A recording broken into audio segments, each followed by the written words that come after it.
Hey, this is Candia Raquel, and you are at the Sensual Sessions Podcast, the place to explore sensing pleasure through your senses and expressing yourself in a way that is completely free from inhibition and full of brimming movement. If you haven't subscribed already, please go to my website, centrodepoder.com, and get yourself signed up to get these episodes delivered on your inbox weekly. And today we have a very special guest. This is Dr. Edward Feldman. He studied with Moshe Feldenkrais himself on the second USA training, and he has an amazing background. So I am honored to have Dr. Feldman here. Welcome. Thank you for inviting me.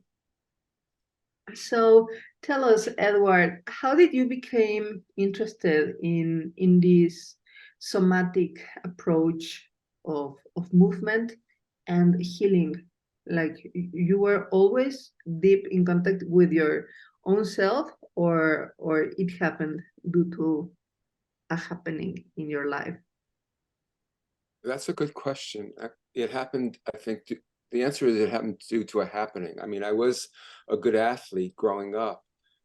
I played a lot of sports and I was a natural athlete, but it wasn't until I encountered the Feldenkrais method when I was 30 that I realized that I wasn't in touch with myself sensorially. Actually, I had a car accident about 8 years earlier when I graduated college that made me that I had to recover from this accident, but it also made me realize that I was numb to myself, to my own, experience of myself, my emotions, my sensations.